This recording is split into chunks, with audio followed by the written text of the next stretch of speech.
Aqueles que ainda não são pais, entenda o outro lado da moeda. Você é filho, ou já foi filho. Talvez sua mãe já não está mais viva, seu pai já não está mais vivo.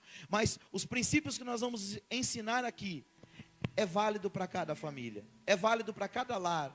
É importante ser guardado no nosso coração, porque nos ajudará, será munição, será ferramenta para nós lidarmos com as demandas do dia a dia, quando nós estamos cuidando da nossa família e edificando um lar, segundo os valores da palavra de Deus.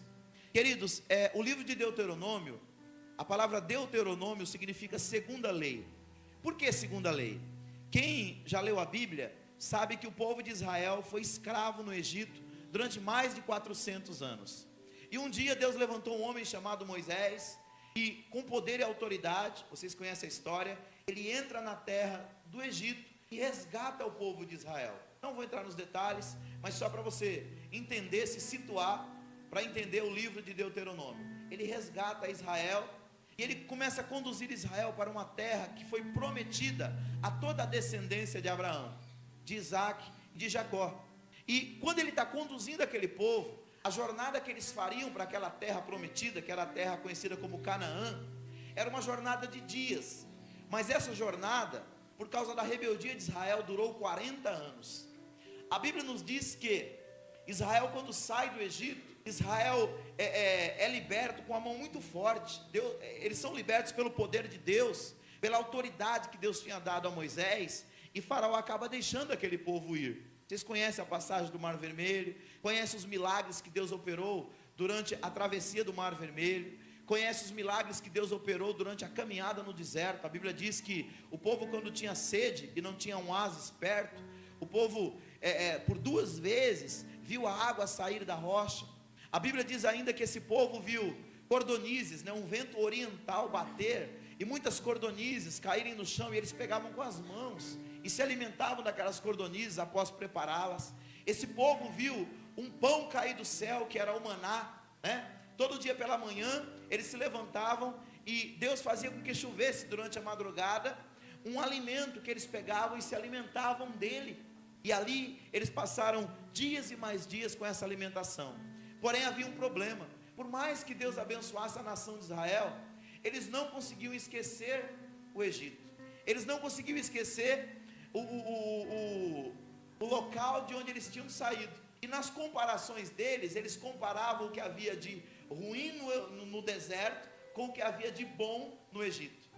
Então, quando você compara uma situação ruim de hoje com uma situação boa de ontem, você sempre vai ser o quê? Negativo com aquilo que você está vivendo. Eles não conseguiam fazer uma comparação justa do que Deus estava fazendo de uma forma integral, e apenas ficavam observando aquilo que Deus ainda não tinha feito.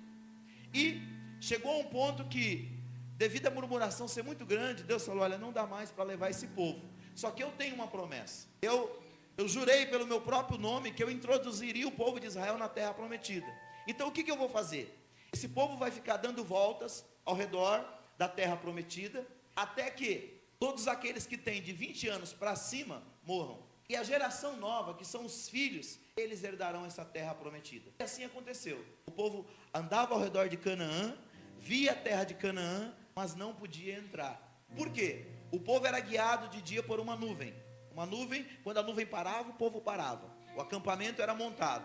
Quando a nuvem se levantava e começava a andar, o povo andava debaixo da nuvem.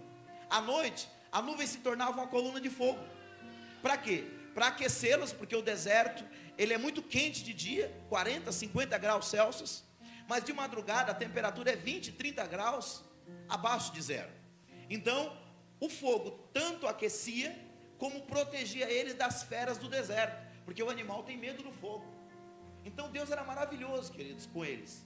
Então, a nuvem e a coluna de fogo começou a dar voltas ao redor da terra de Canaã, e não entrava na terra. Por quê? Porque a eles não era permitido o acesso. E aí foram morrendo, todos aqueles que murmuraram, todos aqueles que se rebelaram, todos aqueles que não queriam saber do que Deus tinha de melhor para eles. Ficou uma geração nova.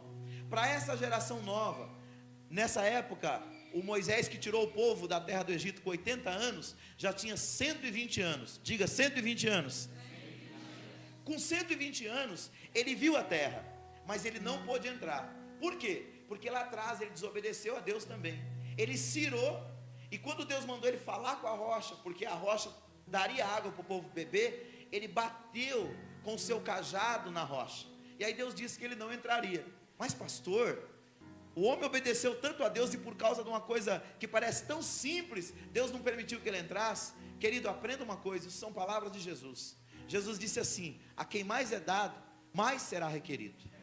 Então, quanto mais nós crescemos na vida, seja profissional, ministerial, financeira, nós devemos nos tornar mais humildes. Sabe por quê, queridos? Porque a quem mais é dado, mais é requerido. Deus nunca vai cobrar de mim ou de você aquilo que Ele não nos deu. Ele sempre vai cobrar baseado naquilo que Ele nos entregou. Então, quando Moisés fez isso, ele não pôde entrar na terra prometida. A Bíblia diz que ele olhou, mas não pôde adentrar. Mas apenas 2 homens, que foi Josué e Caleb, ganharam o direito, entre aqueles homens de 20 anos para cima, de entrar na terra. Moisés estava com 120 anos. Aí Deus disse para ele: olha, há 40 anos atrás, você proferiu a lei para uma geração. Essa geração já morreu, só tem Josué e Caleb vivo. O que você vai fazer? Você vai chamar essa geração nova, que vai entrar na terra prometida, e você vai repetir a lei. É por isso que Deuteronômio chama segunda lei. Se você lê Deuteronômio e você lê Êxodo e Levítico, você vai ver que muitas vezes o texto é semelhante. Por quê? Porque Deus queria repassar a palavra, a orientação,